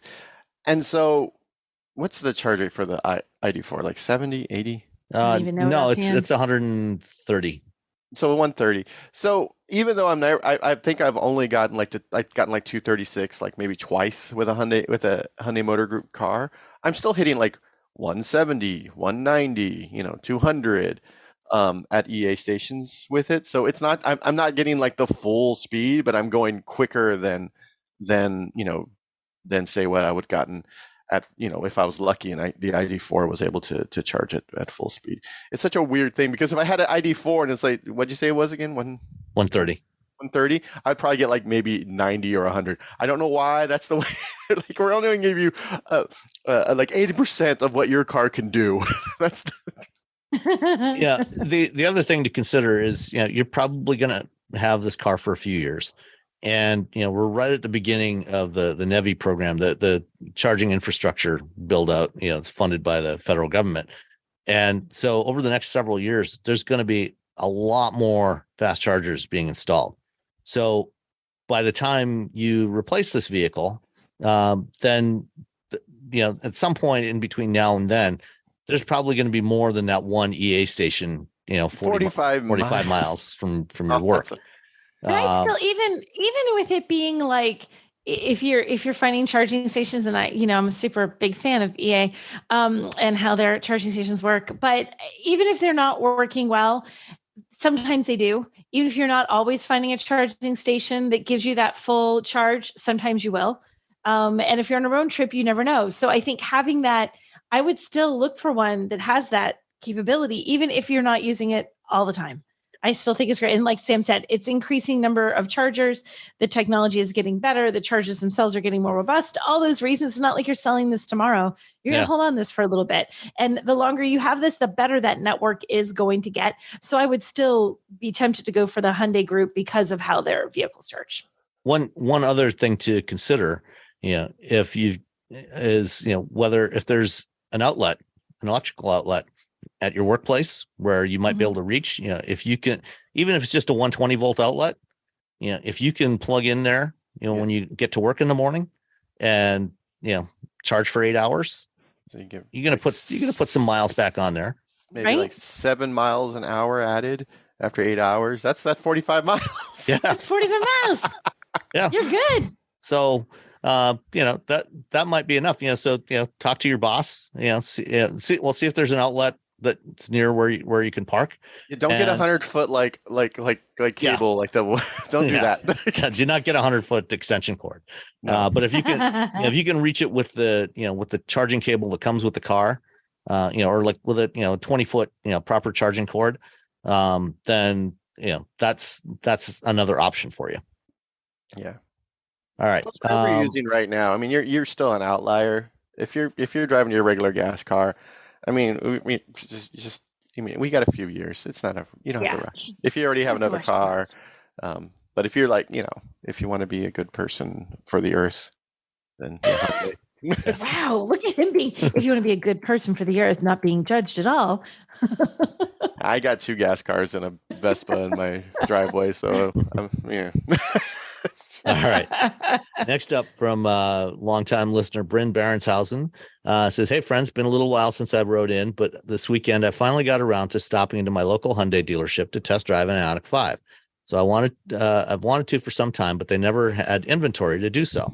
Overall, the Ioniq 5 is a great car and would be a really attractive EV for a lot of people, but it is not going to get me to trade in my Model 3. They also had an Ioniq 6 on the lot. It was already sold, so I couldn't drive it or sit in it, but I was able to get a look inside and at the trunk space. 2 things are keeping me from trading my Model 3 for either Ioniq: storage space and technology. Despite the Ioniq 5 being a hatchback, I felt like there was considerably less storage space than in my Model 3. I would argue with that point. I think that if you actually start packing stuff in there, the Model 3's trunk opening is not that huge. And the trunk is not. I'm Googling as you're reading to see what the cargo room is. Say what you will about Tesla. I sure have plenty of gripes, but they've really nailed it with the functionality of the Model 3. The large frunk, huge trunk, and spacious deep well in the trunk mean I can pack it full for road trips to visit family without having to lose the back seat. I know that wouldn't be the case with either Ioniq. The Ioniq 6 has an especially small trunk by comparison. He does have a point there. Furthermore, the tech seems good, but it's not Tesla good. I don't know. I don't know about that. I think I think the tech that really the Tesla tech is that charging network, and the fact that the Tesla like integrates so well in that network is like, I want to go from here to here, and it's like, oh, very quickly and very easily it tells you where you got to stop. Yeah. By the way, guys, he is right on that. I'm Googling and just getting some quick things pulling up, and it's saying the Ioniq 6 is 11.2 cubic feet and the Model 3 has 19.8. I think it was the Ioniq 5. What about the 5 though? Yeah. Ioniq 5. Was he doing that? Why did I thought it was Ioniq 5? Well, he's talking about both. The 6 trunk is definitely small because you've got that shape, that sloped rear back. Oh. So the Ioniq 6 trunk is small, but the 5 does have quite a bit of cargo space. Let's see. Anyway, again, I'm no Tesla fan. It says 27.2. There you go. Okay, so it's pretty close. And I would argue that it's actually probably more usable space. Easier to use than in the Model 3. But, that's anyway. Just curious. Yeah. I'm no Tesla fanboy, but Tesla and Rivian's tech first approach really speaks to me, and I felt it was just a little lacking in the Hyundai. Still would recommend the Ioniqs to someone who hasn't been ruined by Tesla like I have, or who wants a more conventional car. I'm just hoping the refreshed Model 3 comes with a softer suspension for a smoother ride. If so, they'd likely get a repeat customer out of me. Otherwise, my eyes are on the VW ID7. Ooh, that's a big one.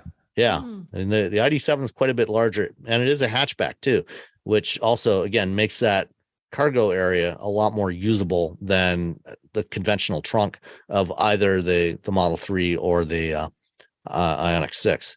I'm just happy he's looking at sedans. Yeah, me too. Definitely. All right. Last one is from Kevin Gray. Hey, Wheel Bearings crew, I'm looking for a new car, and the 2024 Subaru Crosstrek piqued my interest. The only problem I've always heard, buying the first year of a car is a bad idea. Does this still hold true? Also, if it does this for a 2024 model, does that mean changes wouldn't be made until fall of 2024 or for the 2025 model? Thanks for your help, Kevin.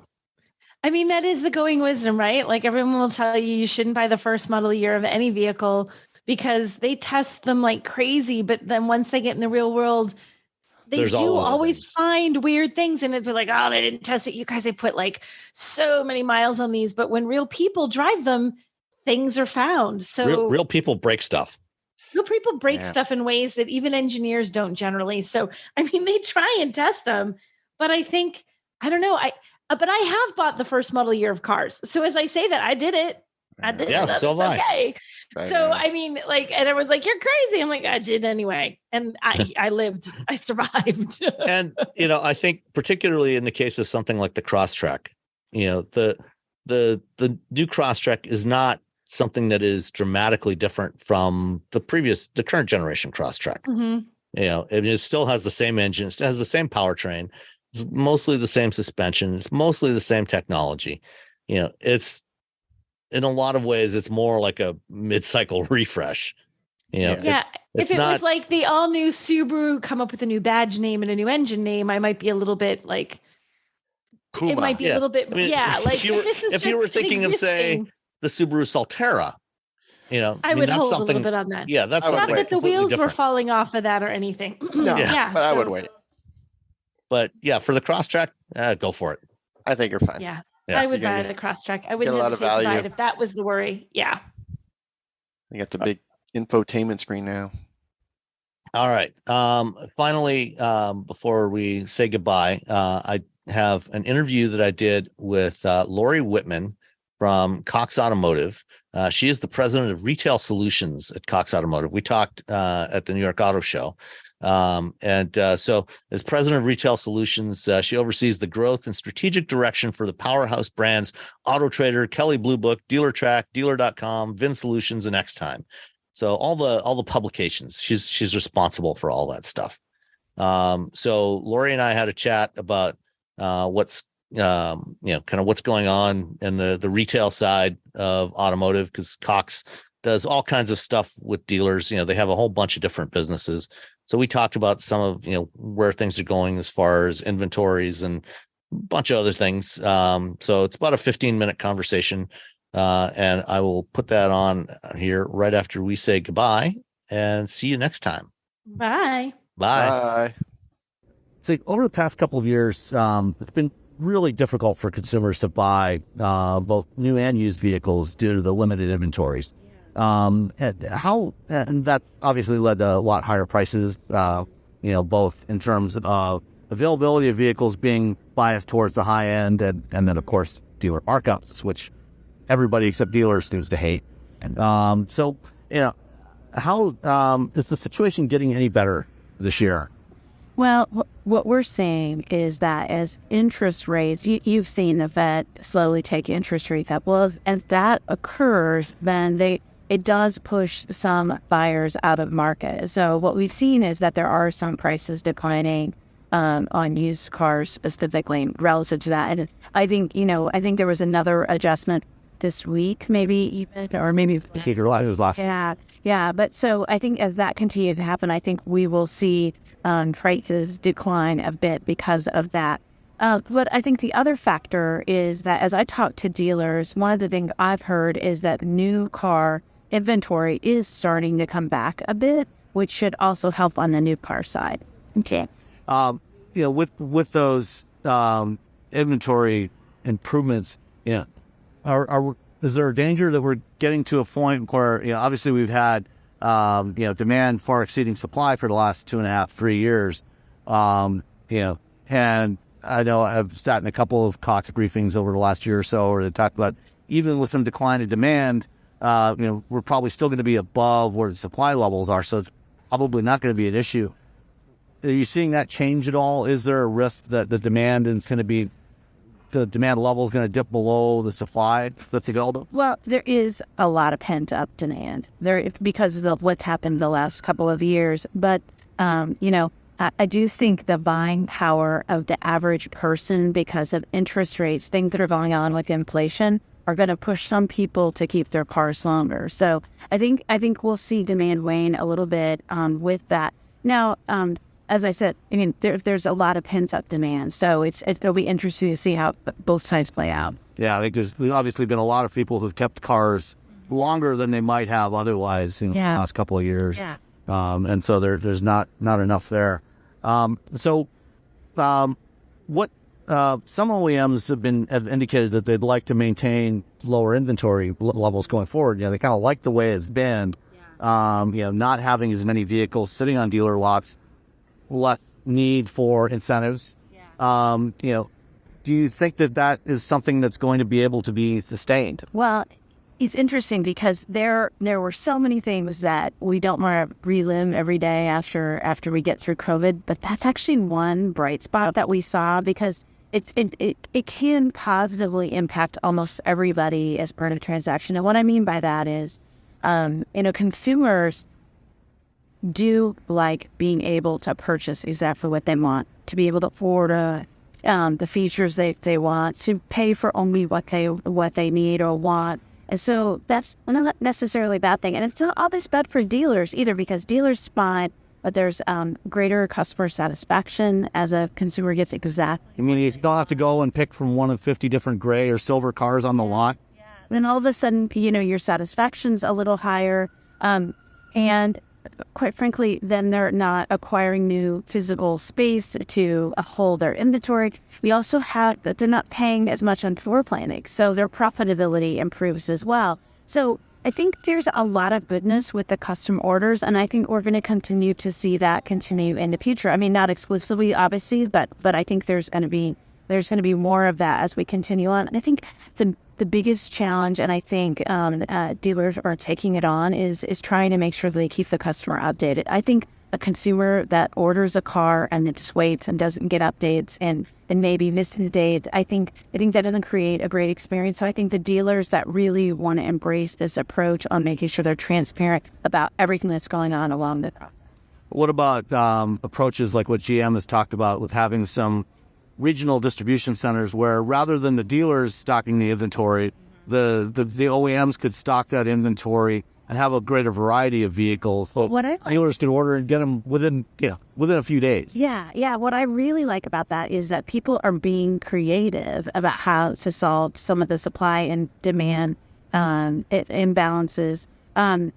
I think it's potentially a really good thing for consumers, because then if there is the model that is the gray one that you're talking about, that they're the not gray case, then it may just speed up delivery and make it easier on the consumer, make the time frame much smaller.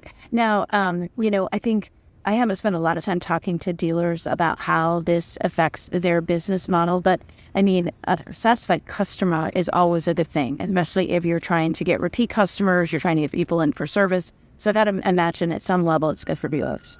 So obviously right now we're also going, accelerating this change towards electrification, which has a big impact on dealers, in terms of their revenues after sales for service. We've heard some things, some dealers for some OEMs are maybe not crazy about some of the plans they've heard in terms of how much they're going to have to invest, maybe some of the restrictions they're going to have in terms of pricing. What are you hearing through Cox from dealers? Yeah, in different levels of investment. I feel like every manufacturer has chosen almost a different path to take with their dealers. And I think the ones that are probably going to be the most successful are kind of heading down that path together and having a dialogue. Because what I know from talking to dealers, and I talk to a lot of them, and they have a lot of customers across the country, is that they see this as a great opportunity to be part of the conversation. What we know from our research is that consumers, it's a hard purchase, an EV.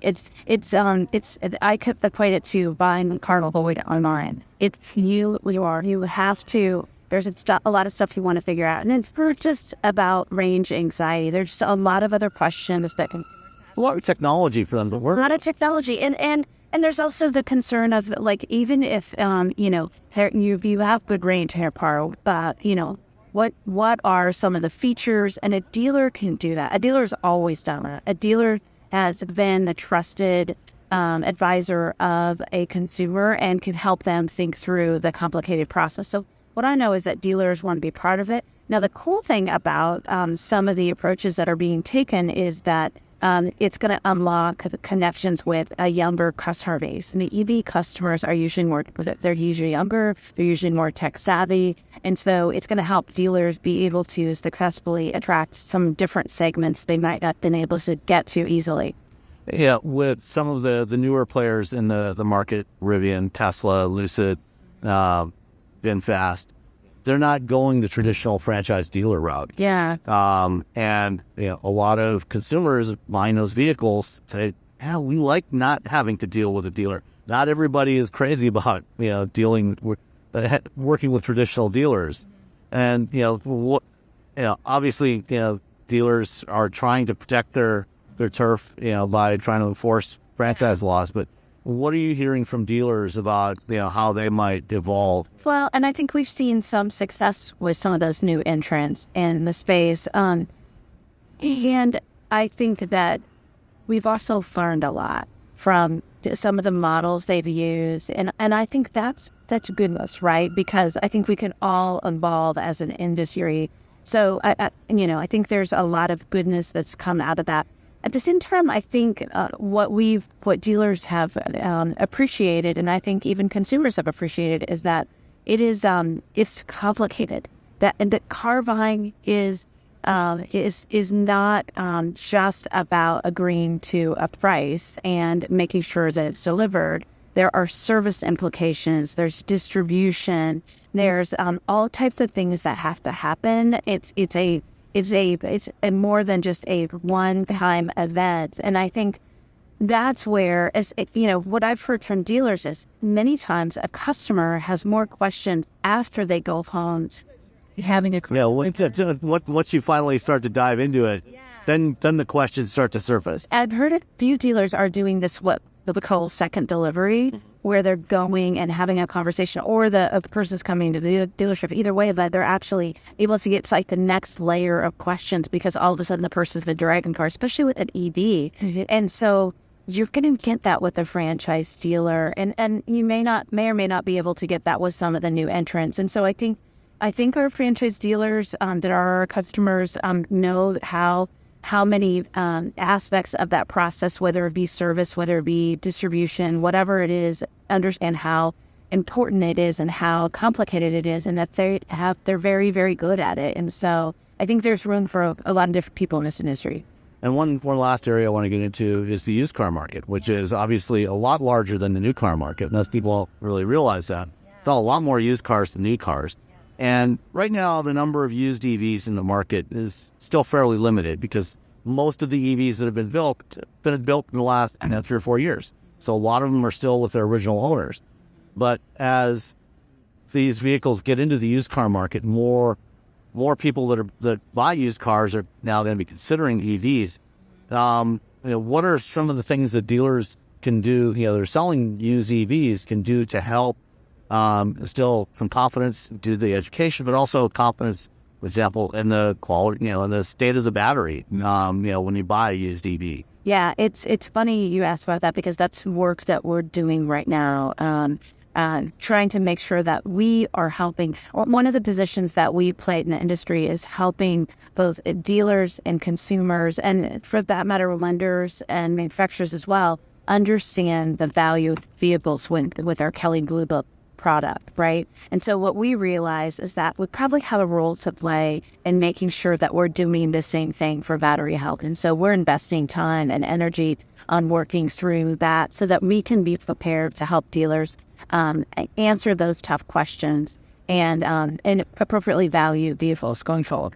One last thing around those batteries. One of the companies, part of Cox, is Spears New Energy Technologies. which, among other things, they do battery recycling, which is going to be increasingly important in the coming years. But there's still the challenge around the business model or the operational model of how batteries go from new vehicle to perhaps second life applications to recyclers. Who gets paid at what stage of that? Is that something that Cox is starting to look at?